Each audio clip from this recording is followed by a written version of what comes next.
Welcome back all of you. Today's tutorial is based on the format of formal letter. In my previous tutorial I have told you about all the types of letters, and now we'll be discussing about the format of each and every type. But in this video I will be telling you about the format of formal letter. So before starting, I would like to remind you again that formal letter is written to our direct authority. If we are in school or in college, our direct authorities are our principal or teachers or HOD, whereas if we are in professional life, then our direct authorities are our managers, directors, employers or boss.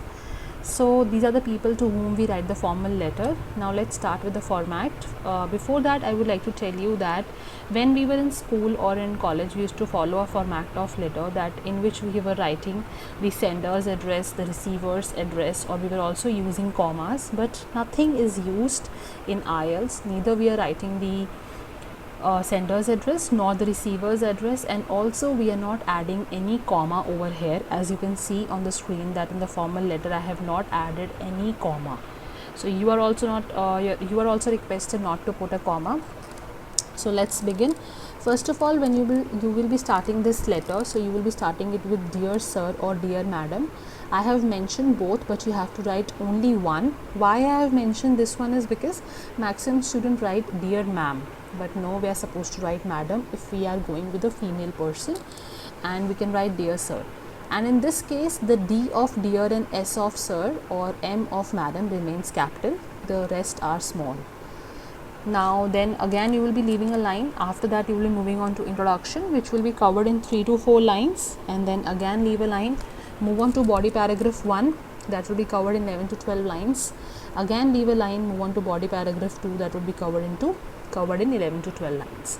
Now body paragraphs will have the main content. All the sub points that are mentioned over there in the question, you will be answering all those in these 2 body paragraphs only. Then again you are supposed to leave a line, and then you have to move on to conclusion.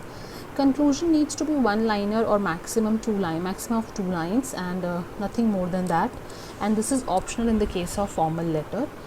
After that again you will be leaving a line, and then you will be writing thanking you, where T is capital and Y is small over here. And you have to make sure that if you have already expressed gratitude in conclusion, then you need not write thanking you, but if you have not expressed gratitude in conclusion, then you will be writing thanking you. Then again leave a line, and then you will be writing yours faithfully, where Y would be capital and F would be small. No other word would be used apart from this word, that is faithfully. You are supposed to use this word only in formal letter. If you use any other word, then definitely your band scores will be deducted.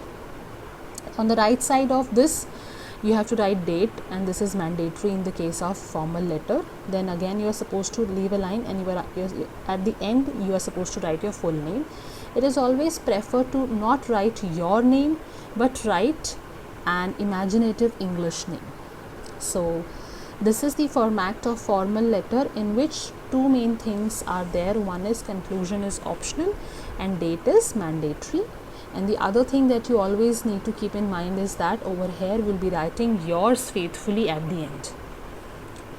So that's it for the format of formal letter. I hope that it is clear for all of you. Whenever you are practicing at home, please keep this format in your mind, because then only you will become habitual, and it will be easy while you are attempting your exam.